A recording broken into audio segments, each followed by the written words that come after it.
The sandstone felt rough against my fingertips as I traced the visible fault line running through the canyon wall. Millions of years of geological history exposed in bands of red, amber, and ochre, a vertical timeline I could read like most people read books. My colleagues were 100 yards back, setting up camp for the night, but I'd wandered ahead, drawn to this particular formation like a moth to flame. "Dr. Reeves, how much longer are you planning to fondle that rock?" Dr. Liu's voice echoed slightly between the narrow canyon walls. She stood with her hands on her hips, a silhouette against the setting sun that painted the western sky in brilliant oranges and pinks. "Just getting some samples," I called back, not bothering to turn around. 10 minutes. I carefully extracted my rock hammer from my pack and tapped gently at a promising section of the wall. A small chunk broke free, revealing a perfect fossil impression, a fern from the Cretaceous period. I smiled to myself, slipping it into a specimen bag and jotting notes in my waterproof field journal. This expedition to the Kaibab Formation had been my proposal. 3 weeks, 6 geologists, one remote section of canyon that showed promising signs of previously undocumented seismic activity patterns. The university had been reluctant to fund it, but I'd been persistent.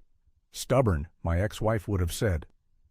The thought of Elaine brought a familiar tightness to my chest. 2 years divorced, and still the memory of her could knock the wind out of me. I shook my head and refocused on the rock face, running my hand along a particularly interesting seam. "Mike," another voice, deeper this time. "Dr. Peterson, our team lead." "We're losing daylight. Let's wrap it up."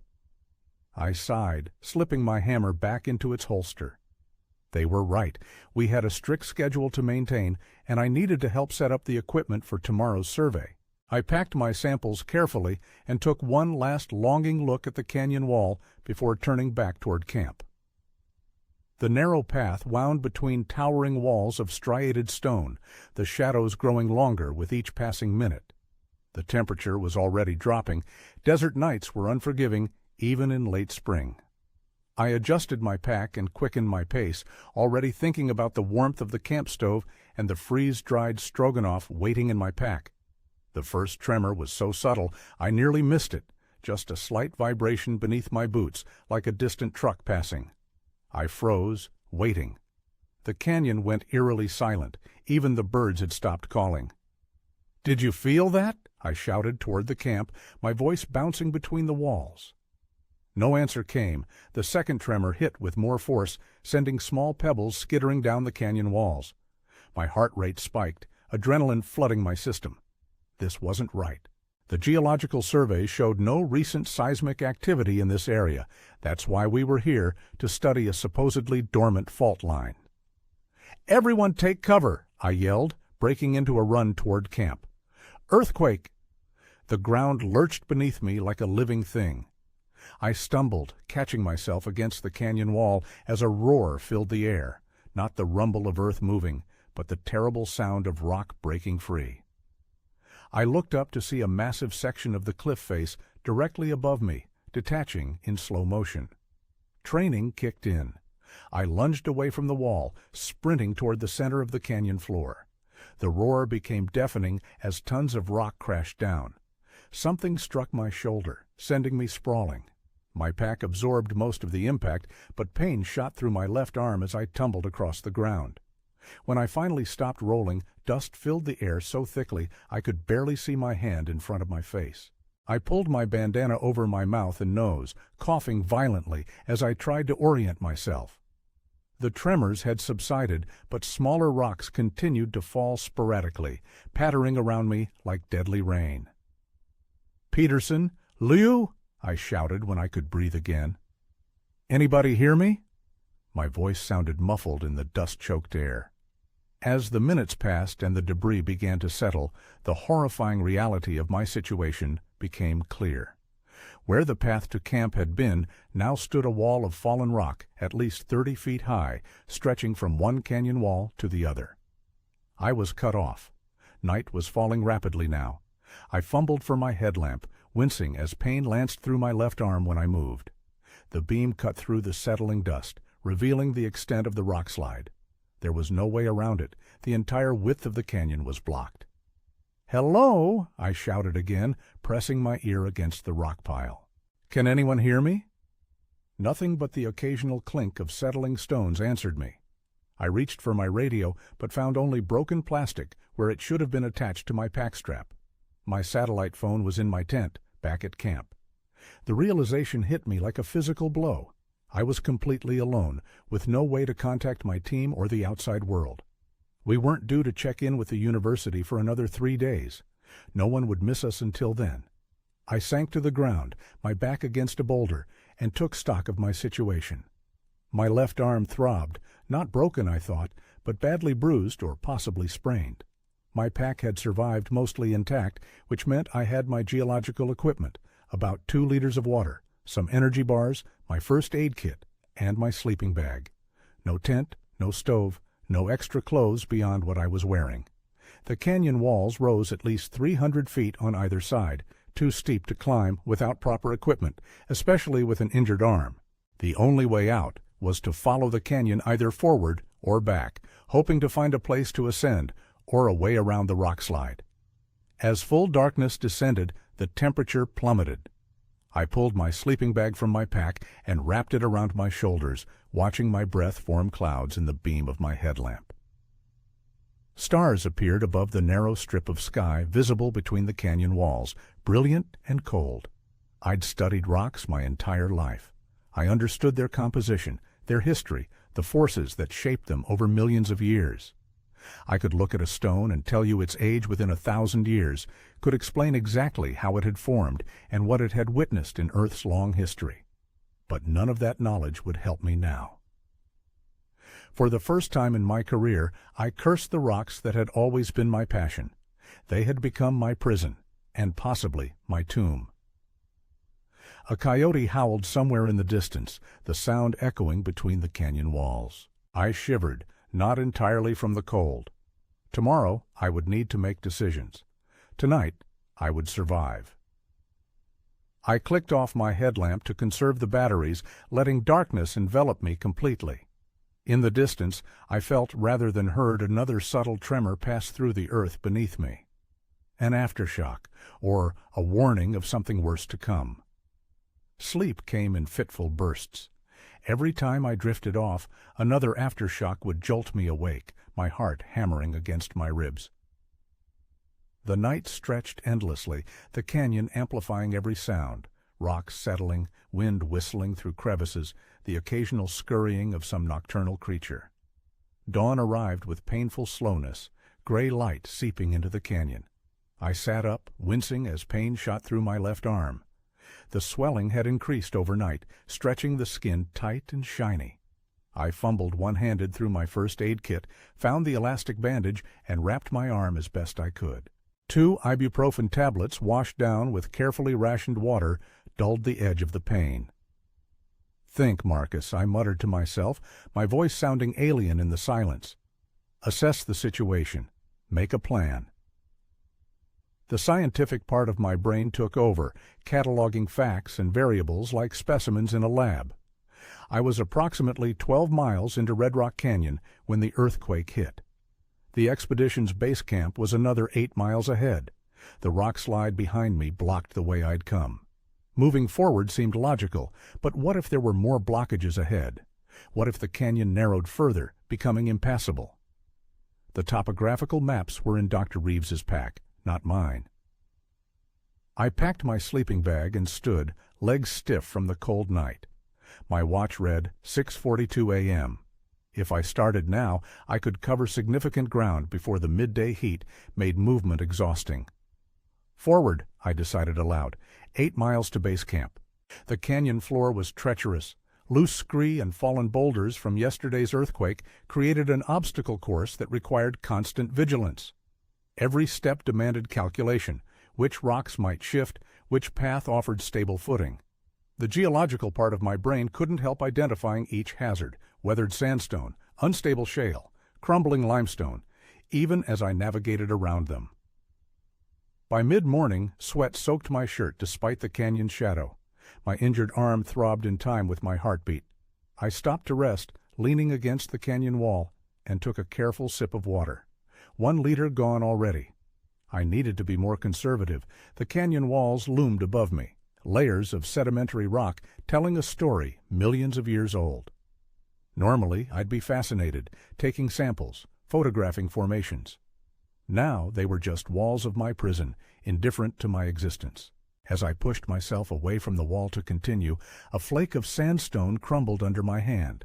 I watched it fall, breaking into smaller pieces as it hit the ground. That's when I saw it, a dark line cutting across the rock face about 20 feet above me. A fault line, fresh, recently activated. My stomach clenched. This wasn't just an isolated earthquake. The entire canyon system was experiencing tectonic adjustment. More quakes were coming, possibly bigger ones. I picked up my pace, ignoring the protest from my arm and the growing blisters on my feet. The canyon began to narrow, the walls closing in until they were barely 30 feet apart. The air grew still and hot, trapped between the high walls. Around midday, I came to a small seep in the canyon wall, groundwater trickling from between layers of rock. I filled both water bottles, adding purification tablets that would make the water safe to drink in an hour. A small victory.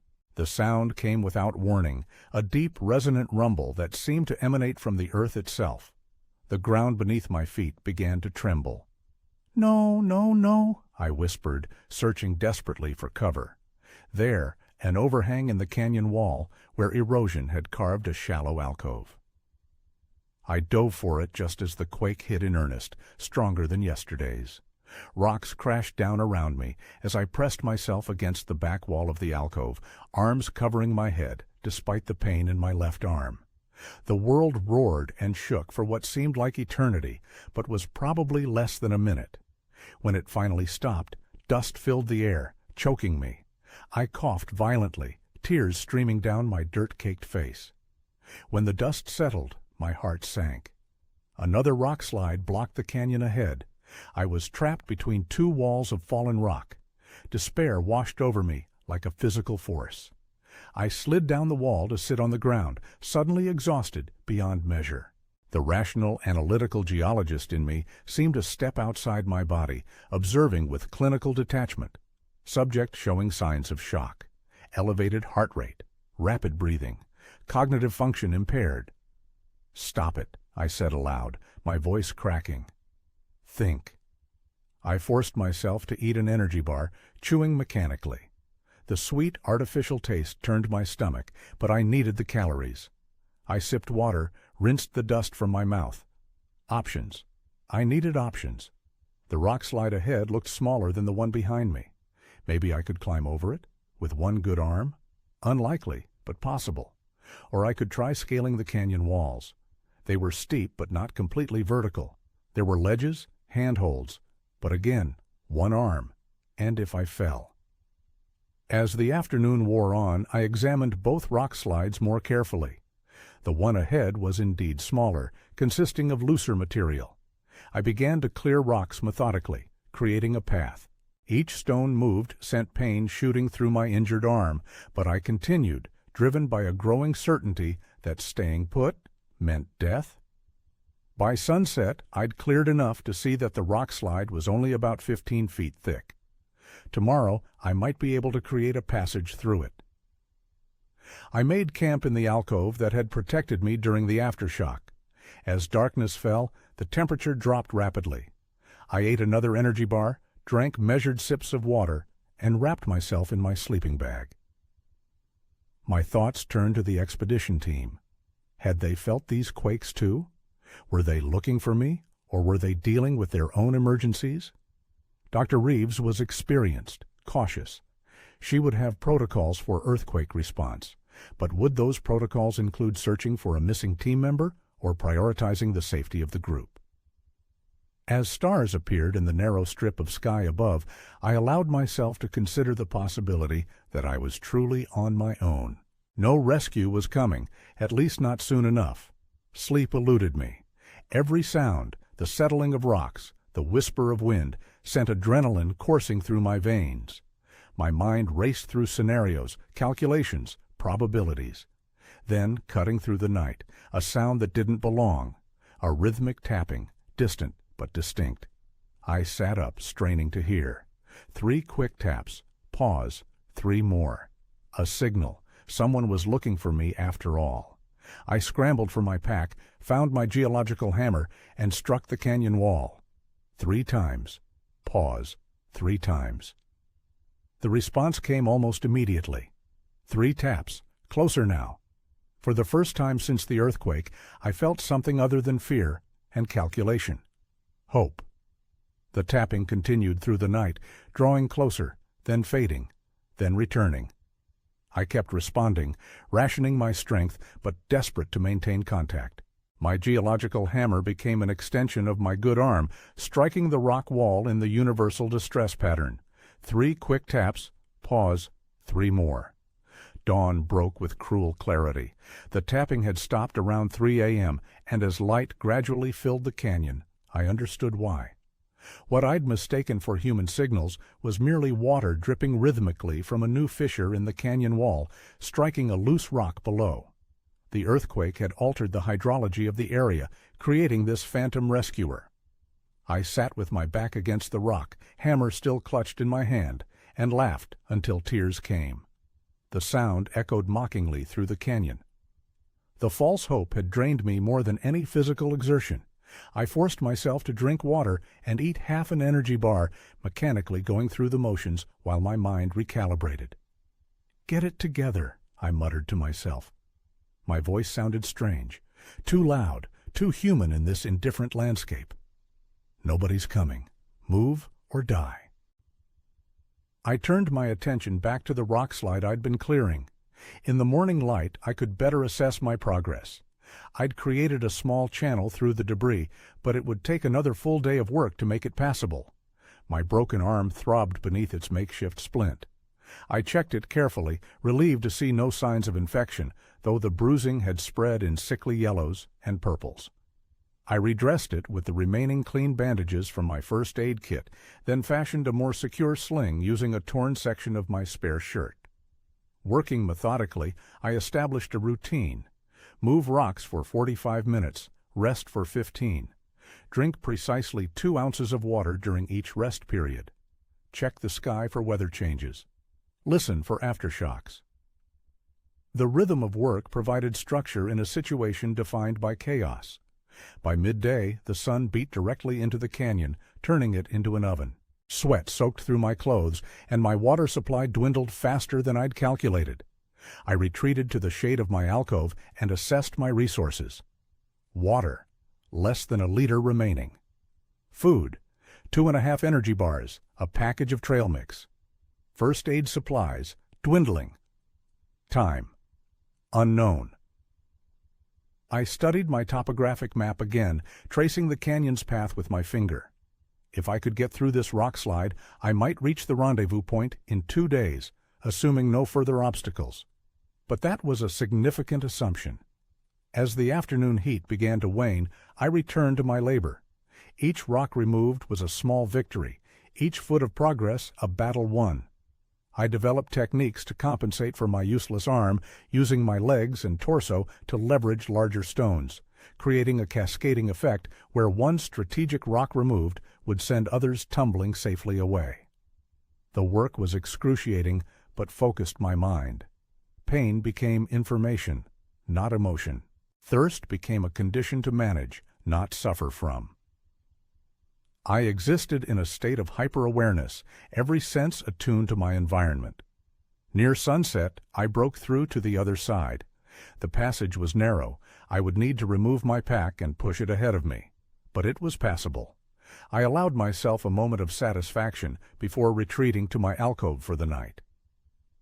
As darkness fell, I established what would become my nightly ritual. I inventoried my supplies, checked my arm, and planned the next day's route. I ate precisely half an energy bar and drank a carefully measured amount of water. I recorded observations in my field notebook, which had survived in my pack: geological features, weather patterns, my physical condition. The act of documentation grounded me in reality. That night I slept more soundly, exhaustion overriding anxiety. But dreams came, vivid, disorienting. I was back with the expedition team trying to explain something crucial about the canyon's formation, but they couldn't hear me. Dr. Reeves kept turning away, pointing at her watch. The ground began to shake. I woke before dawn, disoriented, my heart racing. An aftershock? No, just the dream's residue. The canyon was silent except for the occasional patter of small rocks settling. First light revealed a problem I hadn't anticipated. Overnight, a section of my cleared passage had partially collapsed. Not entirely blocked, but significantly narrower. I would have to clear it again or find another way. I stared at the new obstacle, feeling the first tendrils of despair creeping back. Then, methodically, I unpacked my thoughts just as I'd unpacked my gear the night before. One challenge at a time, one solution at a time. I began clearing again, but with a different approach. This time, I studied the structural integrity of each section before removing rocks, identifying key supports and potential failure points. My geological training, previously academic, had become survival knowledge. By mid-morning, I had re-established the passage. I gathered my essential gear, leaving behind anything non-critical to reduce weight and bulk. My sleeping bag, extra clothing, and even my rock hammer would stay behind. I kept only water, remaining food, first aid supplies, map, compass, and signal mirror. At the entrance to the passage, I paused. Once I went through, returning would be difficult or impossible. I was committing to a path with unknown challenges ahead. "Forward," I said aloud, my voice steady. "Only forward." I removed my pack, pushed it ahead of me, and began to squeeze through the narrow opening. The rough stone scraped against my injured arm, sending shards of pain through my body. I gritted my teeth and continued. Halfway through, the passage narrowed further. I exhaled completely, making myself as small as possible, and inched forward. A sharp edge caught my shirt, tearing it. Another caught my skin. For a moment, I feared I was stuck, wedged in this stone trap, unable to move forward or back. Panic rose in my throat, and I forced it down with measured breaths. I twisted slightly, angling my shoulders differently, and felt the resistance ease.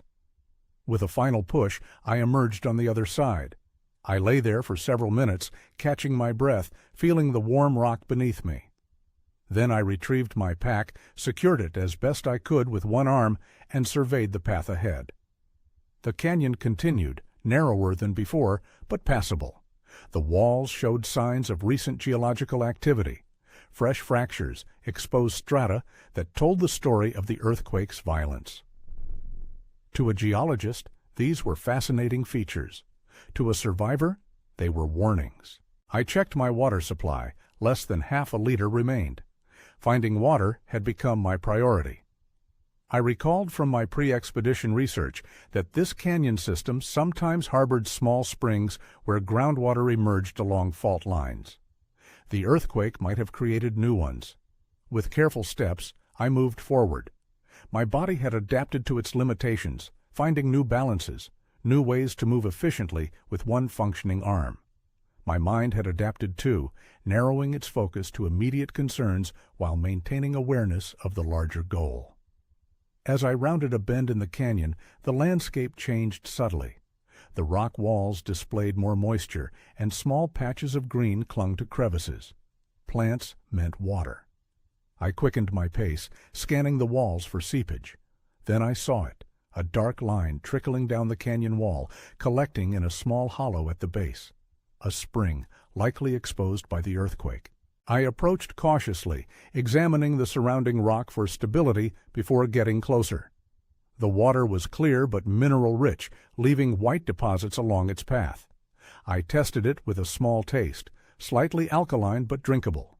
I filled my water bottle, added purification tablets, and waited the necessary time before drinking deeply. The water renewed me more than I had expected. With this source, I could refill before continuing, significantly improving my chances. I marked the location on my map, then set about creating a small camp nearby. As evening approached, I felt something I hadn't experienced since before the earthquake. A sense of control. not over my circumstances, but over my response to them. I had adapted. I had survived another day. I ate the last of my trail mix while watching the light change on the canyon walls, turning the red rock to deep crimson, then purple, then shadow. In that moment of quiet, I realized something had changed within me as well. The decision paralysis that had gripped me earlier had dissolved into a clear, moment-by-moment awareness. Night fell completely. I wrapped myself in my emergency blanket and lay back, looking at the narrow strip of star-filled sky above. Tomorrow would bring new challenges. The canyon might narrow further or open into territory I couldn't navigate with my injury. My water might run out, my arm might worsen. But tonight, I had water, I had shelter, I had direction. As I drifted toward sleep, a sound jolted me fully awake, a distant rumble that wasn't thunder, wasn't falling rock. It was mechanical. Somewhere ahead, an engine was running. The sound of an engine echoed through the canyon, bouncing off the walls and making it impossible to pinpoint the direction. I lay perfectly still, straining to listen, afraid that any movement might mask the precious sound. Mechanical. Human. Rescue. My heart raced as I calculated possibilities. A search party? A ranger vehicle? Some tourist's four-wheel drive that had wandered off trail? Whatever it was, it meant people. I fumbled for my flashlight, ready to signal, when the sound faded, then disappeared entirely. I waited 5 minutes, 10, 15. Nothing. The silence of the canyon returned, somehow deeper than before. Had I imagined it? The mind plays tricks when you're desperate. I'd heard stories of lost hikers following phantom sounds deeper into wilderness. But no, the rumble had been too distinct, too mechanical. Sleep became impossible. I spent the remaining hours of darkness planning my approach, mapping the canyon in my mind. At first light, I packed up camp with renewed energy, the pain in my arm relegated to background noise. I had a target now. The morning brought clarity and disappointment in equal measure. The sky had transformed overnight, the previous day's clear blue replaced by a blanket of low, dark clouds. The temperature had dropped significantly, and a damp chill permeated the air. Weather changing. Fast. I studied my map again. If the sound came from a vehicle, it must have been on one of the service roads that occasionally crossed near the canyon rim. If I could find a way up and out, I might intercept it. The canyon narrowed as I continued, the walls rising higher on both sides. The spring I'd found yesterday was behind me now, my bottles filled to capacity. I moved carefully, eyes scanning the terrain for both dangers and opportunities. The first fat drops of rain began to fall. By midday, the rain had intensified to a steady downpour. Water began to run down the canyon walls in thin streams, collecting at the bottom. I watched with growing concern as the dry canyon floor began to darken with moisture, then puddle, then flow. Flash flood. The term pulsed in my mind with each beat of my heart. I needed higher ground immediately. The canyon walls were steep but not vertical here. With 2 good arms, the climb would have been challenging but manageable. With one arm immobilized, it seemed nearly impossible. The water was ankle-deep now and rising visibly. I spotted a ledge about 15 feet up the canyon wall that might offer temporary safety. Below it, the rock face offered enough handholds and footholds for climbing. I had no choice. I secured my pack as tightly as possible to minimize movement, then approached the wall. The rain made the rock slick, each handhold treacherous.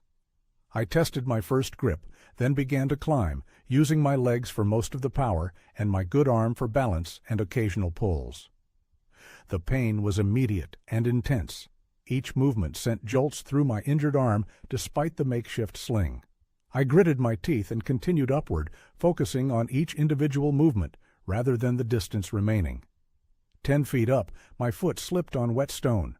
I slammed against the wall, barely maintaining my grip with my good hand. The impact twisted my broken arm, and the world went white with pain. I hung there, gasping, as the water below continued to rise. "Move," I commanded myself aloud. "Move or die."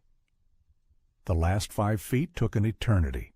When I finally rolled onto the ledge, I lay there panting, rain pelting my face, arm throbbing in time with my pulse. Below, the trickle had become a stream, and the stream was quickly becoming a river. The ledge was about 6 feet deep and 10 feet wide, enough space to wait out the flood, assuming the rain stopped eventually. I dragged myself away from the edge and against the back wall, where a slight overhang provided minimal shelter from the downpour. From my new vantage point, I could see farther down the canyon. The water was brown now, carrying debris, branches, shrubs, and rocks. The sound of it filled the canyon, a constant roar that would drown out any approaching engine noise. Hours passed. The rain continued unabated, and the water level rose to within 5 feet of my ledge. I watched a fallen tree trunk race past, tumbling in the current. If I had remained on the canyon floor, I would be dead now. As afternoon faded toward evening, the temperature dropped further. My clothes were soaked through, and the combination of wet and cold quickly became dangerous. Hypothermia would kill me as surely as the flood. I needed to get dry and warm. I opened my pack, relieved to find the contents mostly dry thanks to my careful waterproofing. The emergency blanket was intact. I stripped off my wet outer layers, used my bandana to dry myself as best I could, then wrapped the blanket around my shoulders. The minimal shelter of the overhang wasn't enough. I needed something more substantial. My eyes fell on my trekking poles, and an idea formed. I assembled them to their full length, then wedged them between cracks in the rock to create a frame. Over this, I stretched my rain jacket, securing it with small rocks. The makeshift shelter was barely large enough for me to huddle under, but it broke the wind and diverted some of the rain. Night fell, bringing absolute darkness. The flood continued below, its roar now punctuated by the sounds of large objects striking the canyon walls. I huddled in my shelter, shivering despite the emergency blanket, and faced the bitter truth. The engine sound I'd heard might have been my only chance at rescue, and I'd missed it. The realization brought a wave of despair more powerful than any I'd felt since the earthquake. I had been holding on to hope that I would find a way out, that search parties would find me, that somehow I would survive this. Now, trapped on a ledge above a raging flood, injured and alone, that hope seemed foolish. I don't know how long I sat there, listening to the water and my own ragged breathing. Time became meaningless, measured only in heartbeats and waves of pain from my arm. Then, cutting through the darkness and the sound of the flood, I saw it, a brief flash of light from higher up the canyon wall, there and gone so quickly I might have imagined it. I sat up straighter, eyes straining against the darkness. There it was again, a beam of light sweeping across the canyon, about 100 feet above and ahead of me.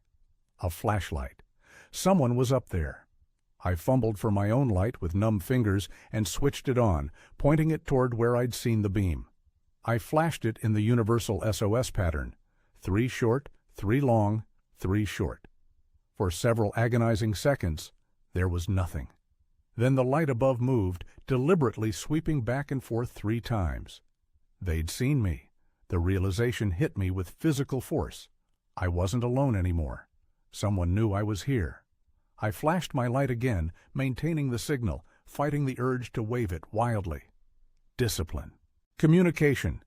These would save me now. The light above disappeared, then reappeared closer to the edge of the canyon. It flashed once, twice, 3 times, then held steady, pointing down toward me. Through the beam, I could just make out a silhouette, a human form at the canyon rim. "Here!" I shouted, my voice cracking with effort to be heard above the flood. "I'm here!" The figure moved, and the light swept along the canyon wall between us, as if searching for a path down. After a moment, the light flashed rapidly, a negative signal. No safe way down in the darkness and rain. I understood immediately. Rescue would have to wait until morning or until the flood subsided. But they had found me. They knew I was here. The light above flashed again in a pattern I recognized from my wilderness training. Stay. Wait. Dawn. I signaled back my understanding, then watched as the figure retreated from the edge, the light growing dimmer until it disappeared entirely. I leaned back against the rock wall, exhausted but alive with new hope. Someone was up there. Someone would come for me when conditions allowed. All I had to do was survive the night. As I huddled in my makeshift shelter, the rain finally began to slacken. The flood below had reached its peak and would eventually recede. Morning would come. For the first time since the earthquake, I allowed myself to believe I might actually make it out of this canyon alive. But as the adrenaline of the moment faded, a new concern emerged. The silhouette I'd seen, there had been something odd about it, something not quite right about the proportions, the movement. Had it been a rescuer, or had it been something else entirely? Morning came with brutal clarity. The rain had stopped, but the canyon remained transformed, walls slick with moisture, the flood below reduced to a swift, churning stream, carving new patterns through the rock. My body felt like it had been beaten, every muscle stiff, my broken leg a constant throbbing presence. I stared up at the rim where I'd seen the light, where I'd seen someone. No movement, no sound, except water and wind. "Hello?" I called, my voice echoing weakly against the stone. "I'm still here." Nothing. I fumbled for my water bottle, rationing a small sip. The night's excitement had depleted my reserves faster than I'd planned. I checked my leg splint, still holding, but the swelling had increased overnight. The skin around my ankle had taken on a mottled purple hue that sent a chill through me. Compartment syndrome? I pressed gently on the discolored area. Pain shot up my leg, but the tissue rebounded. Not yet, then. But soon, if I didn't get proper medical attention. I needed to focus on what I could control. I inventoried my supplies, half a protein bar, about 8 ounces of water, my multi-tool, the emergency blanket, my headlamp with fading batteries. Not enough. Not nearly enough, but someone had seen me. Help would come. Wouldn't it? The morning stretched into midday with no sign of rescue. Doubt crept in like the cold. Had I imagined the light, the silhouette? Was it possible that in my desperation my mind had fabricated the entire exchange? No, I was certain. Someone had been there. I scanned the canyon rim again, squinting against the glare. Something caught my eye. Movement, just a flash of color against the stone. I held my breath, watching. There it was again, a figure moving along the edge. "Hey!" I shouted, waving my arms frantically. "Down here!" The figure stopped. I saw what looked like binoculars raised, pointed in my direction. They'd spotted me. Relief flooded through me. Then the figure turned and walked away. "No!" I screamed, my voice breaking. "Come back, please!" But they were gone. Confusion gave way to anger, then to a creeping dread. Why would someone see me and just leave? Unless they weren't part of a rescue team at all. Maybe another hiker who didn't want to get involved. Or worse, someone who knew I was here but had reasons to leave me. The thought of Dr. Mercer flashed through my mind. Our argument before the expedition. The grant money at stake if his theory proved wrong. The way he'd looked at me when I'd questioned his findings. No.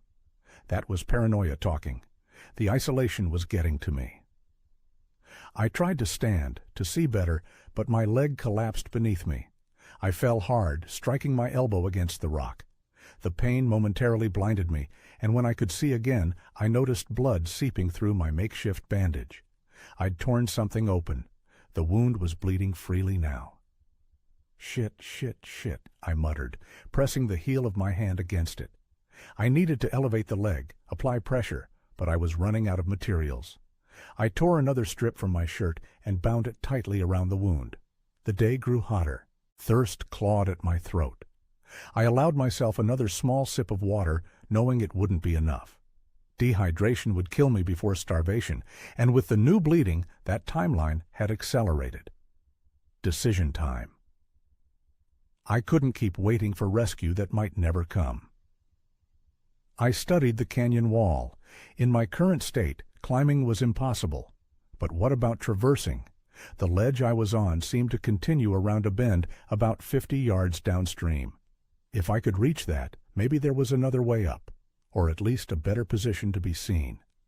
I began the agonizing process of movement, scooting on my backside, using my good leg and arms to propel myself forward, dragging the broken leg behind me. Each inch was a battle of will against pain. 20 minutes of effort left me drenched in sweat, having covered perhaps 10 feet. At this rate, I'd never make it before nightfall. Then I heard it. A rumble. Distant at first, then growing. Aftershock. The ground beneath me trembled. Small rocks skittered down the canyon wall. I pressed myself flat against the ledge, holding on as the vibration intensified. A crack appeared in the rock face above me, spreading like a lightning bolt through stone. Then a section of the wall, the very section I'd been trying to reach, sheared away completely, crashing into the canyon below with a deafening roar. The ledge I was on shuddered but held. The aftershock subsided, leaving behind a new reality. My potential escape route was gone. The ledge now ended in a sheer drop. I was trapped more completely than before. As dust settled around me, a new sound reached my ears. A mechanical whirring, growing louder. I looked up to see a helicopter appearing over the canyon rim, hovering, searching. Rescue. At last? I fumbled for my headlamp, flashing it upward in desperate SOS patterns. The helicopter continued its sweep, not seeing me. "Here!" I screamed uselessly, knowing my voice couldn't compete with the rotors. The helicopter banked, moving away from my position. No, not again. Not when I was so close. In desperation, I pulled out my multi-tool and found the small signal mirror attachment. I angled it toward the sun, then toward the helicopter, trying to catch the light just right to create a flash they might see. The helicopter continued its path away from me. Then it stopped, hovered, turned back. They'd seen me. The aircraft moved closer, hovering above the canyon. I could make out figures inside, pointing down. A rescue basket began to lower. Then another aftershock hit, stronger than the first. The helicopter lurched sideways, nearly colliding with the canyon wall before the pilot regained control. The basket swung wildly, smashing against rock. The aircraft pulled up sharply, rising away from the danger zone. "No!" I screamed, though I knew they had no choice. They couldn't risk the helicopter in these conditions. As the sound of rotors faded, I slumped back against the rock, utterly defeated. They had found me, only to be driven away by the very force that had trapped me here. Night would fall soon. Another night in the canyon, but this time with less water, less strength, and the knowledge that rescue had been within reach. The bleeding from my leg had slowed, but not stopped. My head pounded from dehydration. How much longer could I last? As darkness crept across the canyon, I heard a new sound from above. Not a helicopter, not an aftershock. Voices, human voices, calling down from the rim. "We see you! Hold on!" I looked up to see headlamps illuminating the canyon wall, moving with purpose. Ropes appeared, snaking down toward me. Climbers were descending, risking their lives in the fading light to reach me. My rescuers hadn't abandoned me after all. But as I watched their slow, perilous descent, the rock beneath me shifted. Just slightly, almost imperceptibly. The ledge I was on was failing, and my rescuers were still 100 feet above me. The ledge shuddered beneath me. A crack appeared, zigzagging through the stone like lightning through a storm cloud. "The ledge is collapsing!" I screamed upward. "Hurry!" The rescuers accelerated their descent, but physics couldn't be rushed. One slip, and they'd join me in this precarious situation. Or worse. The lead climber, a compact woman with determined eyes, visible even from this distance, moved with controlled urgency. "Hold on," she called. "We're coming as fast as we can." Another aftershock, gentler than before, but enough to widen the crack beneath me.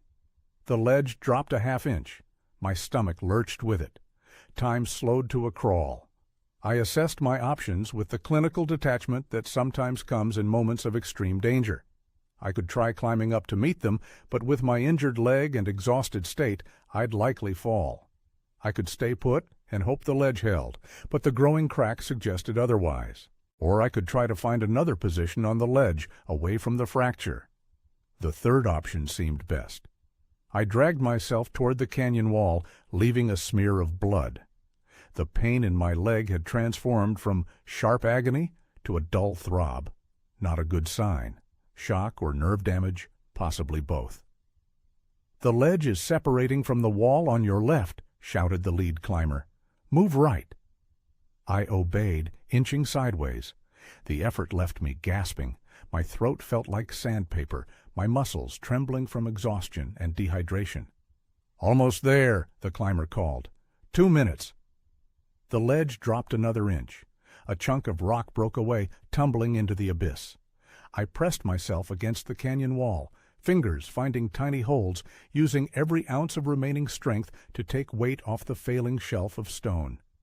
The lead climber rappelled the final 20 feet in a controlled drop that brought her to my side with balletic precision. Up close, I saw the National Park Service insignia on her jacket. Her face was weathered, eyes sharp with focus. "I'm Ranger Martinez," she said, immediately securing a harness around my waist and threading my legs through the loops. "This is going to hurt, but we need to move fast." She wasn't wrong. As she tightened the harness across my injured leg, I bit down on my lip until I tasted blood. "Sorry," she said, though her hands never paused in their work. "We've got a trauma team at the rim. Just need to get you there." With practiced movements, she clipped my harness to her own, then to the rope. She spoke into her radio. "Package secure. Begin lift." The ledge chose that moment to give way completely. It didn't crumble dramatically, just silently detached from the wall and fell away beneath us.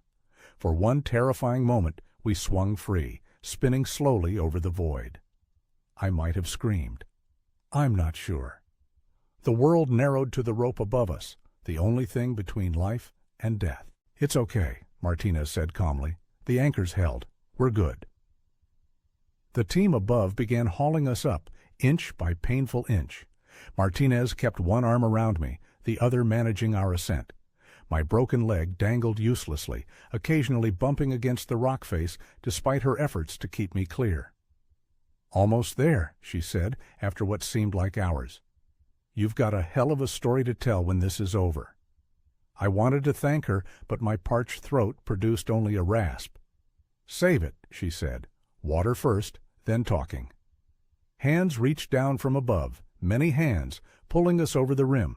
I collapsed onto solid ground, the evening sky spinning above me. Someone slipped an oxygen mask over my face. Another cut away my pant leg to examine my injury. "Compound fracture, significant blood loss, severe dehydration," someone reported. A needle slid into my arm. Cool fluids began flowing into my veins. The relief was immediate and profound. "We're going to splint this leg and get you to the helicopter," said a medic. "It's standing by about half a mile from here. Too unstable to land closer after those aftershocks." They worked efficiently, wrapping my leg in a vacuum splint that immobilized it without applying pressure to the broken bone. 4 rescuers transferred me to a stretcher with practiced coordination. As they carried me through the twilight toward the waiting helicopter, Martinez walked alongside. "How did you find me?" I managed to ask, my voice returning slightly with the hydration. "Your team reported you missing after the earthquake. We found your backpack yesterday, then narrowed the search area. The helicopter spotted something reflective, your signal mirror, I'm guessing, but couldn't complete the extraction due to the aftershock. So we came in on foot." "Thank you," I whispered. "I thought I was going to die down there." She nodded. "Most people would have. Your survival skills kept you alive long enough for us to find you." The helicopter came into view, its rotors turning lazily, ready for immediate departure. The flight medic helped load me inside, then began a more thorough assessment as we lifted off. From the air, I could see the full extent of the earthquake's impact, massive rock slides, altered landscapes, a river diverted from its course. Nature's power, awesome and terrifying. 3 days in the hospital followed. Surgery on my leg, interviews with park officials about the incident, calls from my worried colleagues and family. The expedition leader visited, bringing my salvaged equipment and apologizing repeatedly for leaving me behind, though we both knew the earthquake had left him no choice. 6 weeks later, I stood at the canyon rim again, leaning on a cane, staring down at the place that had nearly become my tomb. Martinez stood beside me, off duty, but still carrying the alertness of someone accustomed to wilderness rescue. "Most people don't come back," she observed. "Most people aren't geologists," I replied. "This is still my office." She smiled. "Planning to go back down there?" I considered the question seriously. The canyon had nearly killed me, but it had also shown me truths about myself I might never have discovered otherwise, about resilience, about clear thinking under pressure, about the will to survive. "Yes," I said finally, "but not today, and next time I'm bringing a satellite phone." The canyon stretched below us, ancient and indifferent to our human concerns.